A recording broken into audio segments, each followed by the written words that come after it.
నమస్కారం ఫ్రెండ్స్. ఈరోజు అంటే ఈ మధ్యకాలంలో మన ముఖ్యమంత్రి గారు చేసిన వ్యాఖ్యలు జర్నలిస్టుల మీద, అసెంబ్లీ సాక్షిగా జర్నలిస్టుల మీద చేసిన వ్యాఖ్యలు చాలా తీవ్రమైన దుమారం లేపుతున్నాయి. అయితే సోషల్ మీడియా జర్నలిస్టులు కానీ, మెయిన్ స్ట్రీమ్ మీడియా జర్నలిస్టులు కానీ, ఇందులో మెయిన్ ఏంటంటే ప్రజల సమస్యలను ఎవరు ఎక్కువ ఫోకస్ చేస్తున్నారు, ప్రజల సమస్యలను ఎవరు బయటకు తీసుకొచ్చి సోషల్ మీడియాలో కానీ 10 మందికి తెలిసే విధంగా, గవర్నమెంట్కి తెలిసే విధంగా ఎవరు చేస్తున్నారు. ముఖ్యంగా అనుకుంటే ఎక్కువ శాతం మాత్రం సోషల్ మీడియాలో ఎవరైతే జర్నలిస్టులు వాళ్ళు ఇండివిజువల్ ఛానల్ పెట్టుకొని ఇండివిజువల్గా ఛానల్ నడుపుతున్నారో జర్నలిస్టులు, వాళ్ళు మాత్రమే ప్రజల సమస్యలను, ఉన్న సమస్యలను గవర్నమెంట్ దృష్టికి తీసుకెళ్తారు. వాళ్ళు ఫోకస్ చేస్తారు, ప్రజల సమస్యల పైన ఫోకస్ చేస్తారు. కానీ మెయిన్ స్ట్రీమ్ మీడియా ఏవైతే ఉన్నదో, శాటిలైట్ టీవీలు సంబంధించిన, పత్రికలకు సంబంధించిన మీడియా ఏ సంస్థలు, పెద్ద పెద్ద సంస్థలు ఏవైతే ఉన్నాయో అవి ఓన్లీ డిబేట్లకు మాత్రమే, ఇంటర్వ్యూలకు మాత్రమే, దానికే అంత మేరకే సరిపెట్టుకుంటున్నాయి. ఒకప్పుడు ఇన్వెస్టిగేషన్ జర్నలిజం అన్నది ఎంత పాపులర్ అంటే, ఇన్వెస్టిగేషన్ జర్నలిజం అంటే ఒక్కొక్కడికి తడిసిపోతుండే, అంత భయం ఉంటుండే. ఒక ఇన్వెస్టిగేషన్ జర్నలిజం అన్నా, జర్నలిస్ట్ అన్నా ఒక గౌరవం, భయము, భక్తి ప్రతి ఒక్కరికి ఉంటుండే. తప్పు చేసిన వాడి నాయకులకైనా, ఎంతటి వాళ్ళకైనా, ముఖ్యమంత్రులకైనా, ప్రధానమంత్రికైనా ఆ భయం అన్నది ఉండే. కానీ ఇప్పుడు అది లేదు. ఆ గౌరవం లేదు జర్నలిజం మీద, ఆ భయం లేదు, ఆ భక్తి లేదు, ఆ రెస్పెక్ట్ అనేది అసలే లేదు. మెయిన్ స్ట్రీమ్ మీడియా ఏదైతే ఉన్నాయో, పెద్ద పెద్ద సంస్థలు, మేము పెద్ద ఛానళ్ళు, నంబర్ 1 ఛానళ్ళు, నంబర్ 1 టీవీలు, నంబర్ 1 పత్రిక అని ఏవైతే పేరు పెట్టుకొని ఉన్నాయో అవి ఏం చేస్తున్నాయి? ప్రజల సమస్యలు పక్కకు పెట్టి గవర్నమెంట్ వత్తాసు, గవర్నమెంట్లకు ఏ గవర్నమెంట్ ఉంటే ఆ గవర్నమెంట్కి వత్తాసు వాళ్ళకుడు, ఆ గవర్నమెంట్ లేపుడు, పెద్ద పెద్ద హెడ్లైన్స్ పెట్టుడు పత్రికలల్లో. ముఖ్యమంత్రి one side war, kingmaker, rough ఆడించాడు, దుమ్ము దులిపాడు,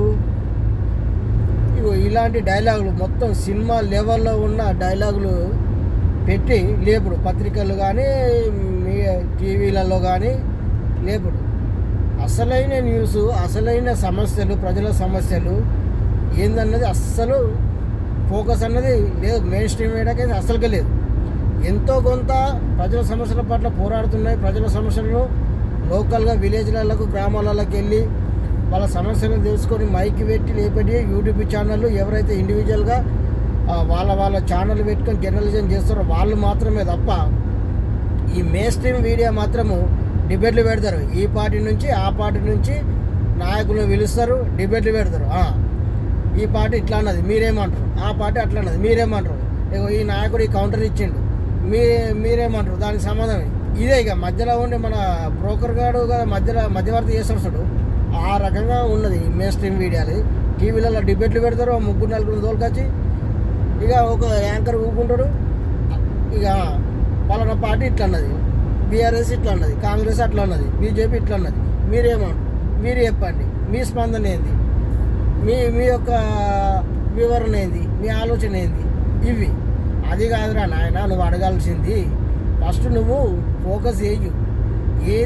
ఏ గవర్నమెంటు ఎప్పుడు ఏం చేసింది, ఇప్పుడు ఉన్న గవర్నమెంట్ ఏం చేస్తుంది, ప్రస్తుత గవర్నమెంటు ఏం చేస్తుంది, పోయిన గవర్నమెంట్లో ఏం జరిగింది, అవన్నీ తప్పు ఒప్పులు అన్నీ బేరీజు వేసుకొని నువ్వు డిబేట్ పెట్టేటప్పుడు నిక్కచ్చిగా, నిజాయితీగా, కుల్లగా క్వశ్చన్ అడిగే దమ్ము లేదు మెయిన్ స్ట్రీమ్ మీడియాకి ఒక్కరికి కూడా. డిబేట్లు పెడతారు, పలానా నాయకుడు ఇట్లా అన్నాడు, పలానా ఎమ్మెల్యే ఇట్లా అన్నాడు, మీ కౌంటర్ ఏంది, మీ వివరణ ఏంది, మీరు ఏం చెప్పగలుగుతారు, మీ ఉద్దేశం ఏంది. ఇవే ఇక మధ్యవర్తిత్వం, బోకర్తనం చేసేందుకే తప్పితే ఇంకోటి ఏం లేదు. యాంకర్లు కానీ, పెద్ద పెద్ద మీడియా సంస్థలు కానీ ఒకసారి ఆలోచించుకోర్రి, ప్రజల సమస్యను ఫోకస్ చేయర్రి. ఒక జర్నలిస్ట్ అన్నాడు క్వశ్చన్ వేస్తే అవతలోడికి తడిసిపోవాలి, అవతలోడికి చెమటలు పట్టాలి. అసలు క్వశ్చన్లు వేసి, ఇంటర్వ్యూలు చేసి, డిబేట్లు పెడితే కదా అప్పుడు కదా జనాలకు నిజాలు తెలిసేది, జనాలకు వాస్తవాలు తెలిసేది. అంతేగాని నలుగురు ఊకుండా పెడతారు, గ్రూప్ మీటింగ్ పెట్టినట్టు పెట్టి ఆన్ భావన ఆడి చెప్తాడు, వీని వివరణ వీడి చెప్తే వీని వైపు వీంది, వాని వైపు వాంది, ఓని వాడు చెప్పుకుంటాడు. ఓని పార్టీకి వాడు వత్తాసు వాళ్ళకంటే చెప్పుకుంటాడు. మేము చెప్పింది దాన్ని వాడు కరెక్ట్ అంటాడు, నేను చెప్పింది దాన్ని వీడు కరెక్ట్ అంటాడు. ఏ పార్టీ వాడు వాళ్ళ సొంత పార్టీకి అనుగుణంగా నిర్ణయాలు చెప్తారు. మేము చేసిందే కరెక్ట్ అంటారు. దాంట్లో నువ్వు చేసేది ఏంది? నువ్వు ఫైనల్ డెసిషన్ ఇచ్చేది ఏంది? Final decision ఏమిస్తావు? ఓకే చూడండి, ఈరోజు ఈ డిబేట్ ఇలా జరిగింది, వాళ్ళ చెప్పారు, చూద్దాం తర్వాత ఏం జరుగుతుందో, తర్వాత భవిష్యత్తులో ఏం జరగబోతుందో చూద్దాం, తర్వాత గవర్నమెంట్ ఏం యాక్షన్ తీసుకుంటుందో, ఏ విధంగా ముందుకెళ్తుందో చూద్దాం. కథ కట్టేస్తాడు ఆడికి ఇంటర్వ్యూ, కథ డిబేట్ కట్ అయిపోతుంది. మరి ఏంద్రా నాయన నువ్వు ఫైనలీ జనాలకు చెప్పదలుచుకున్నది ఏంది? చేద్దాం తర్వాత ఏం జరుగుతుందో, భవిష్యత్తులో ఏం జరుగుతుందో అని గాముచ్చలు చెప్పేందుకు నువ్వు డిబేట్లు పెట్టుడు ఎందుకు? పెద్ద పెద్ద టీవీ సంస్థలు నడిపించడం ఎందుకు? నాకు అర్థం కాదు. కాబట్టి ప్రజలారా మీరు కూడా కొంచెం అర్థం చేసుకోర్రి. ఎంతో కొంత సోషల్ మీడియా జర్నలిస్టులు వాళ్ళు ఇండివిజువల్గా సంస్థల నుంచి పెద్ద పెద్ద సంస్థలలో పనిచేసి వాళ్ళు బయటకు వచ్చి ఇండివిజువల్ జర్నలిజము అనే ఒక యూట్యూబ్లో ఛానల్ ఓపెన్ చేసుకొని వాళ్ళ ప్రజల సమస్యల వల్ల కొంచెం ఎంతో కొంత ఫోకస్ చేస్తారు, ఫీల్డ్ మీదకి వెళ్తారు.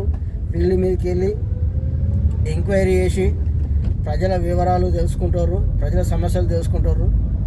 కానీ మెయిన్ స్ట్రీమ్ మొత్తం ప్రతి ఒక్క మెయిన్ స్ట్రీమ్ ఏ గవర్నమెంట్ ఉంటే ఆ గవర్నమెంట్కి వత్తాసు పలుకుడు, ఏ పార్టీ ఆ పార్టీకి పత్రికలు ఉన్నాయి, టీవీలు ఉన్నాయి, న్యూస్ ఛానళ్ళు ఉన్నాయి. కాబట్టి కొంచెం అర్థం చేసుకొని ఇలాంటి జర్నలిజము మాత్రం నిజమైన జర్నలిజం ఇది కాదు.